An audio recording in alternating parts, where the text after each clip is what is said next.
key, keep it softly spoken, with no strings tying you to me. I'm happy in your company with no emotion, 'cause my love deserves to be free.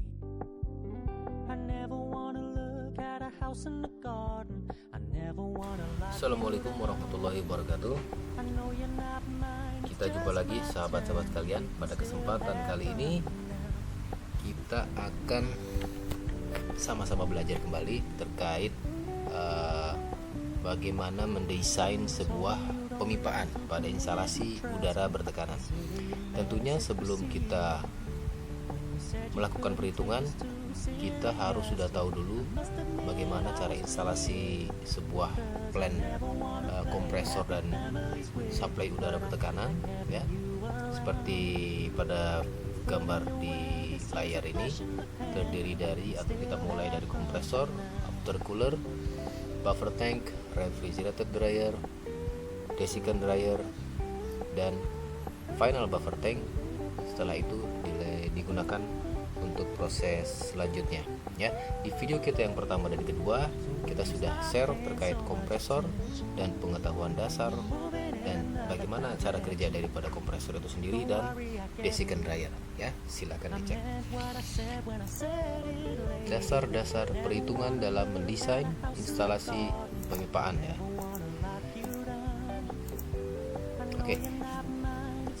Yang harus diperhatikan dalam mendesain sebuah instalasi pipa, ya. Dalam hal ini kita akan coba untuk mendesain sebuah pipa untuk udara bertekanan, dimana yang harus diperhatikan adalah dari segi nilai ekonomis pipa, ya. Yang berkaitan dengan nilai ekonomis, kita harus tahu dulu kecepatan aliran fluida yang akan kita desain, kemudian biaya peralatan juga kita harus perhitungkan, dan biaya operasionalnya, ya. Jangan sampai nanti biaya operasionalnya lebih besar dari seharusnya, ya. Kita lakukan pendekatan perhitungan teoritis untuk meminimalisir over specification, over biaya operasional, dan over juga dalam pembiayaan peralatan. Yang kedua, kita akan hitung berapa nominal diameter pipa yang seharusnya, ya, yang cukup sesuai dengan unit kompresor yang ada, ya, agar biaya investasi lebih efisien. Dan kita harus pikirkan juga rencana ke depan.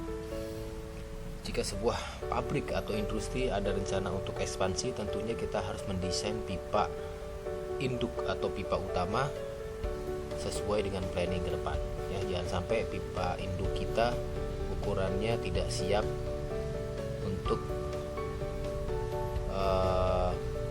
pada saat ekspansi atau ada penambahan pemakaian udara, pipa kita terlalu kecil, artinya tidak mencukupi dengan ekspansi yang direncanakan oleh pabrik, ya. Kemudian jangan sampai juga terjadi overspec. Ketiga, ketebalan pipa. Ketebalan pipa juga erat kaitannya dengan biaya investasi.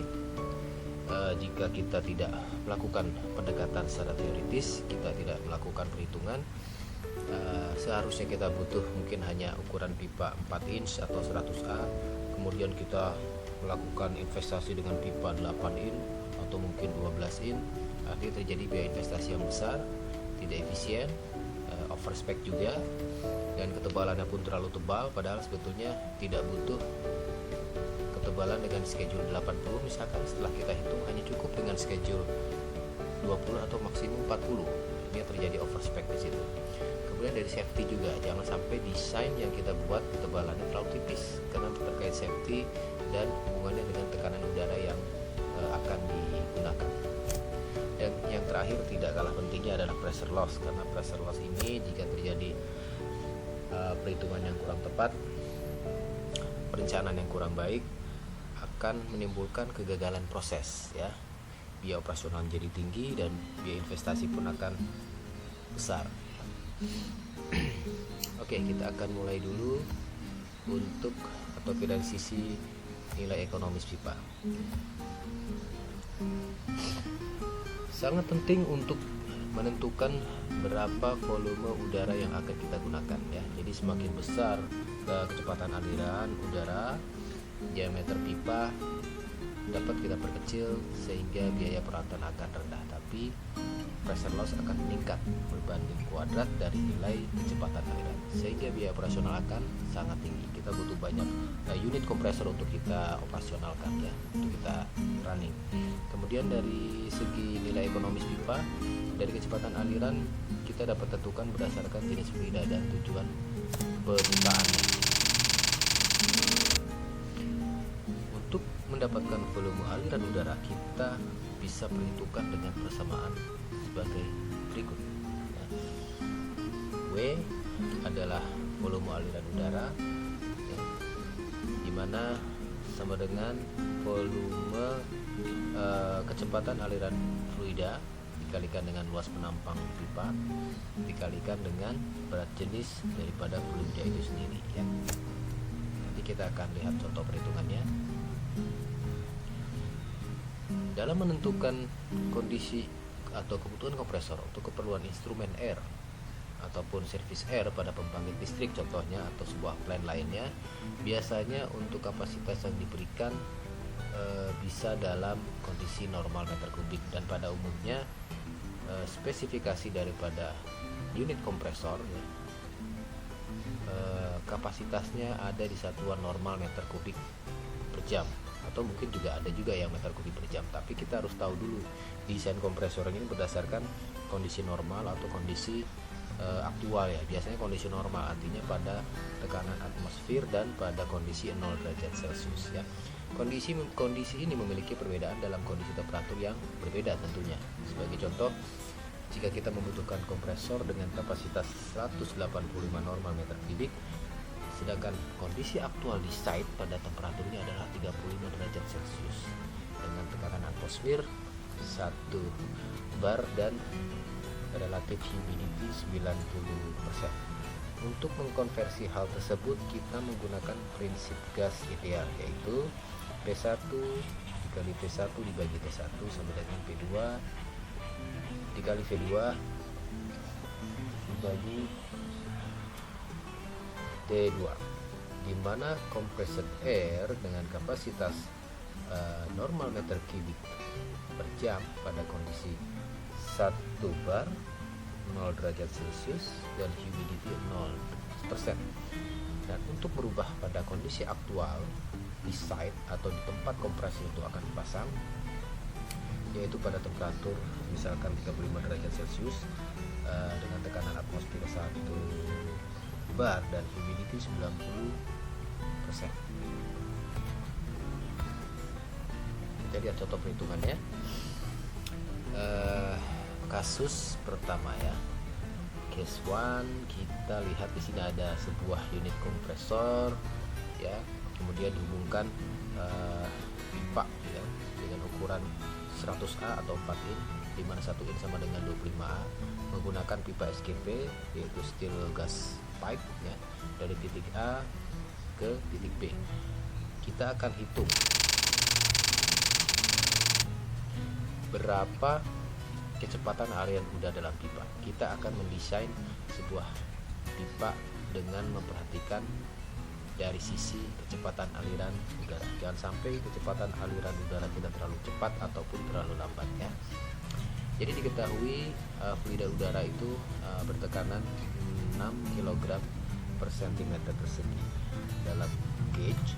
Kemudian temperatur udaranya adalah T2 yaitu 30 derajat Celcius. Volume aliran udara atau V1 nya dengan kondisi normal itu adalah 3000 normal meter kubik per jam ya. Kita akan lihat, kita akan hitung kecepatan aliran udaranya dengan persamaan gas ideal. Setelah kita turunkan persamaannya, V didapat V2 sama dengan V1 dikalikan V1 dikali T2 dibagi perkalian P2 dikalikan T1 ya. Kita coba. Oke, sebelum masuk ke perhitungan, kita coba definisikan atau kita coba cari tahu ukuran pipa, diameter luar daripada pipa dengan ukuran 4 inch atau 100A. Kita lihat diameter luarnya ada 114,3 dengan ketebalan 4,5 ya.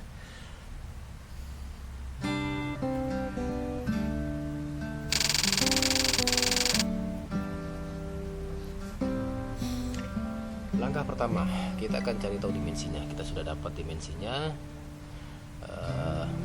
What's wrong? Something isn't right.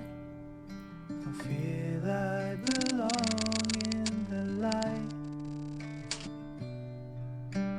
Passion has gone, and love's taken flight. Things just feel heavy tonight.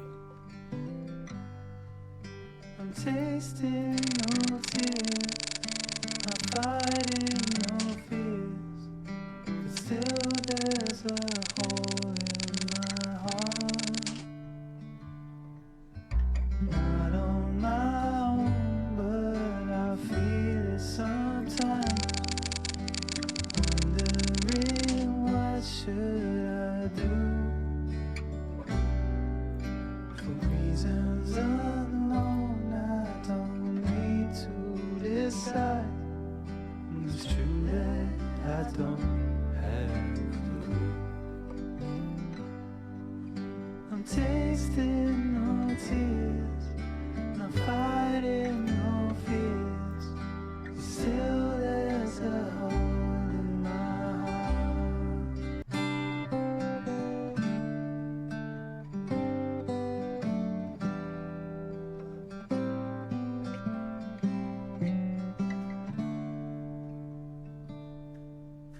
Don't know what's wrong, something isn't right.